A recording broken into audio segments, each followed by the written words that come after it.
歇後語，格瓦斯。就近排我司兩位員工周時讀錯字嘅呢個問題喺呢度，希望兩位可以鄭重同大家道歉。對唔住大家，對唔住大家。但係同時我又想同大家講，即係大家出嚟都打份工啫，冇必要逼得咁緊嘅。你知啦，當代年輕人啲心理承受能力又唔係話高，下下要當住我哋全網幾千萬人又道歉又呢樣嗰樣，好影響啲僆仔自尊心噶嘛。一陣諗唔開同我講辭職，咁點算啊？你過嚟做啊？所以就唔好道歉啦。我哋實際啲罰錢。你睇我幾有誠意，我掉低晒我手頭所有嘅工作。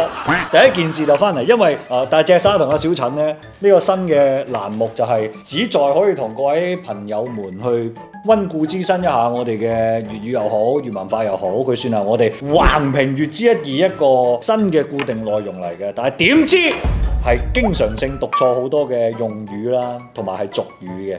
咁但係咧，粵語當中確實有好多咧所謂嘅文讀同埋俗讀，咁又唔一定次次都係錯嘅。但係當然有錯就要認，一睇一睇錯到邊啲。因為冇嗰種嘲諷嘅感覺。排喺犯錯排行第一名嘅係嘲諷。喺我印象當中，好多人打機嘅時候咧，成日都中意噶啦，咩王者、噼里呱啦嗰啲啊，嘲諷佢嘲諷我，其實唔係讀潮嘅。大家平時講普通話講慣咗，嘲諷，所以就以為炒就對應炒咁樣。但係喺粵語當中咧，炒笑係讀嘲笑，錯嘅小陳嘲笑。OK， 咁啊記住啦，希望大家記得嘲笑係正讀。好多觀眾睇咗我哋嘅歇後語之後咧，喺評論區話學歇後語就去睇72家房客。錯誤排行第2位，歇後語。人類咧，你知我哋平時我哋第二條 line 嗰度做緊 DNA， 就好容易咧。譬如話你有一個字唔係好肯定嘅讀乜嘢嘅時候咧，你讀佢偏旁嘅或者佢嘅部首，睇佢邊個熟你就讀邊個，咁就好容易舐嘢嘅。咁當然呢一個歇後語係正讀咧，歇字就唔係我哋平時成日用到嘅字，但係你揭開啊、揭起啊、揭呢樣揭嗰樣啊，就經常會用到呢個揭字，所以就導致好容易出錯。大家可能會讀下就歇後語咁樣就講咗出嚟啦。咁但係歇後語係錯嘅，亦都係兩個唔同嘅字嚟嘅。正確嘅讀法應該係歇後語。嗱，呢個 t 咧就喺粵語嘅拼音當中輔助大家呢個嘴型嘅控制。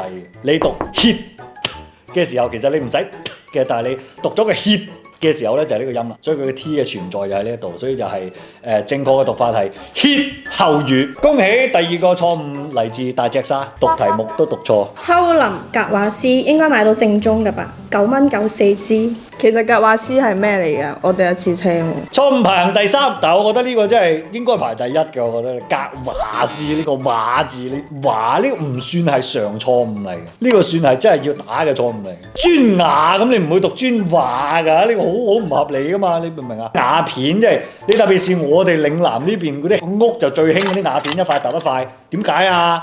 好散水啊嘛。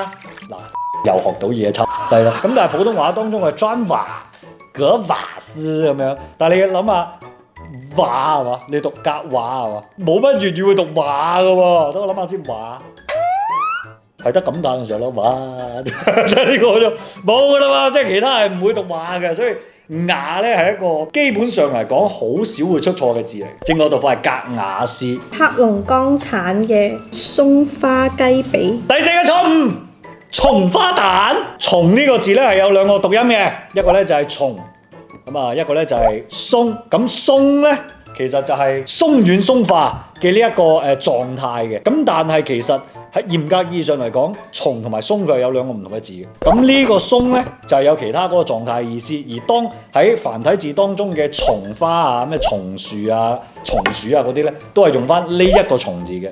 所以當佢作為一個名詞使用嘅時候，理應係讀松花蛋，因為佢係形容嘅一個植物又好、地名又好、名詞。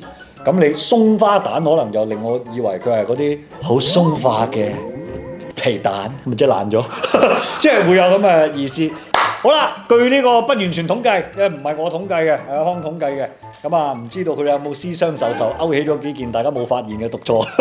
即係如果喺以往嘅節目當中，有啲錯誤，阿康冇發現，佢哋兩個又收埋，但係精明嘅你發現咗，歡迎大家可以私信粵之一二，全平台都得嘅。咁每一隻字我哋會嚴格揾到錯誤嘅出處係邊個，係大隻沙，我就扣佢15蚊。如果係小陳，我又扣25蚊。今日 check 翻以往嘅節目呢，我哋總共係收入入帳咗125蚊，到達咗200蚊呢個幅度嘅時候呢，我哋就攞呢200蚊嘅錯誤基金。發禮物又好，或者送福利又好，發紅包又好 cap 圖俾我哋嘅每一位關注我哋粵知一二嘅朋友。所以如果想參與呢個計劃，去捉佢哋自失，發掘佢哋嘅錯誤，哇！最興奮嘅咧，人類最中意做呢啲嘢嘅，咁就歡迎大家記得每一期都關注我哋粵知一二，睇下大隻渣同埋小陳有冇邊度出錯嘅地方。呢個錢罌就會蝕俾佢哋嘅錯誤基金，到時呢，到200我哋就會攞出嚟，跟住呢就會送福利俾大家，俾心機出錯啦，唔使驚啊！真係做好呢份工，到老一場空。